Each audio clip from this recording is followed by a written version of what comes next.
So today we're going to be talking about shunt malfunction, but not for neurosurgeons, for ophthalmologists. So what do you need to know as an eye doctor about shunt malfunction? So the first thing is the past medical history is going to include a shunt.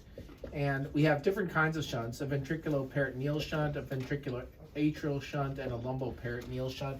We've also got shunts that go into cysts, like cystoperitoneal shunts. These are going to the peritoneum, the heart, from the lumbar spine to the abdomen, or from a cyst into the abdomen.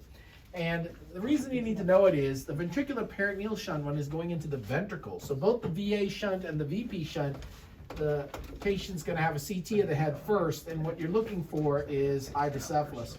So if we see enlargement of the ventricles, then you know that the ventricle is getting bigger because the pressure is bigger. So that's kind of an easy one that tells you right away the shunt isn't working. The one that's harder is when you have the slit ventricle, and that's because when the ventricle is slit, the amount of pressure that's necessary to open that ventricle is going to be a lot more than if it wasn't slit, and that's like trying to blow up a balloon when it's flat versus blowing it up when it's already got some air in it. And that is the law of Laplace. T equals P times R. The tension equals the pressure times the radius. And so if you decrease the radius, the amount of pressure necessary to open up that ventricle with sufficient tension is going to be higher because the radius is smaller.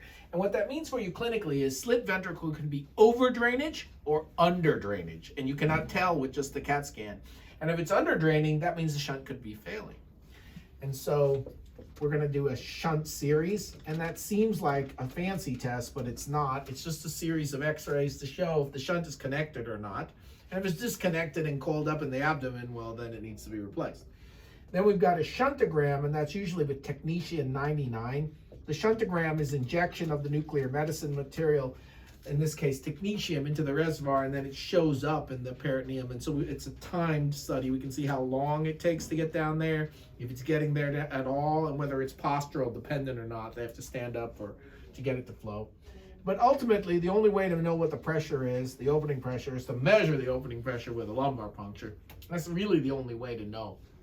And the reason it comes to ophthalmology is the eye symptoms of shunt malfunction.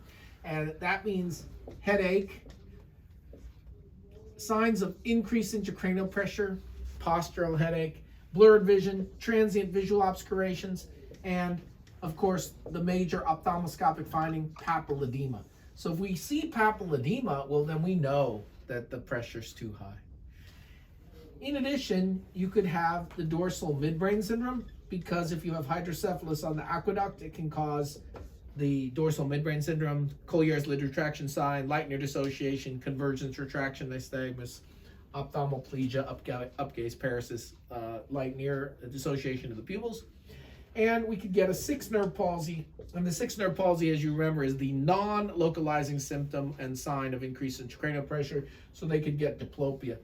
The problem is, if the pressure is too low, they have the exact same symptoms. So headache.